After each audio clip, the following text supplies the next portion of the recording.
Coach, I guess let's start maybe on the defensive side of the ball. I know there's a lot of turnover in the secondary. How are you feeling about how your defense is looking right now? I've come a long ways. We've had a good summer, with 7-on-7 stuff, gain experience with those guys. Again, that's a position that takes a lot of technique work and a lot of experience, so that'll be a point of emphasis as we go into camp and everything like that. We got some kids that have worked really hard and got progressed. I'm real happy how they progressed over the summer. How much are you looking at your defensive front to maybe shoulder some of that load early?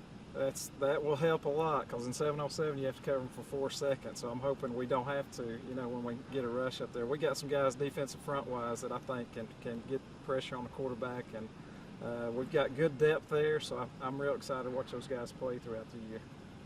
Offensively, I heard you saying there, it sounds like it's going to be Joey Beatty starting a quarterback. Yeah, he'll start. He'll be a senior kid. That's, I think he's a program kid that's done everything we've asked. It's his time to win the job and see what he can do. So he'll be a starting quarterback when we go into camp. What do you like about his game? I like him because I think he's a winner, and he's a kid that's going to do. He knows his limitations. He also knows his strengths, and he's going to do exactly what he's coached to do. And I think if he will do that, he'll have success. I know you have a 1,000-yard rusher coming back. Are you guys, is he going to be the feature back? Are you going by committee in the backfield? We've got 2 kids. Of course, Wade Streeter's a kid last year that rushed for over 1,000. We have a kid that'll be a junior named Larry Wooden that I think is going to be he's a very talented kid, a basketball player also that, I think he'll be a college running back. His body, he played a lot for us last year as a sophomore, but he's matured and got in the weight room, got bigger and stronger. So those 2, I think, should have a big year for us.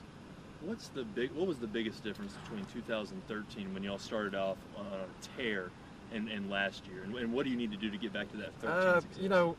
As a first-year head coach in 13, I worried about how we finished. And, we started out 8-0 and then lost 3 straight. So I'm sitting there thinking, what should I have done different? Last year's kind of the opposite. We started out fast.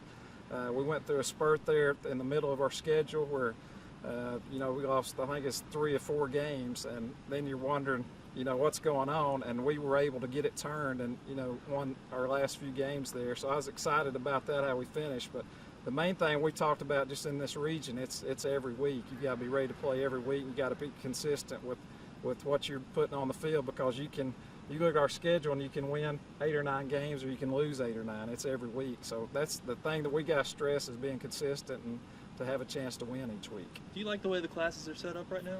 I do. It didn't affect us schedule-wise. The playoff format changed, and that's what we talked about. If you can, coming through our region, if you can get into the playoffs, I think you're battle-tested and got a chance to make some damage in the playoffs. So that's our biggest goal this year, is just getting into it. When you have some question marks on the outside, but you've got talented backs, an established offensive line, does that kind of give you peace of mind going into the start of the season, knowing you can build off that? It does. You've got to have a certain place to build. You got to know where your weaknesses are. You got to work those weaknesses. Secondary, I'm a secondary coach, so I'm kind of excited about getting new guys on the field and being able to coach them, get things corrected. So, but I feel like we have some strong points. I think we got some weaknesses also, and just see how we can mesh that as we start the season.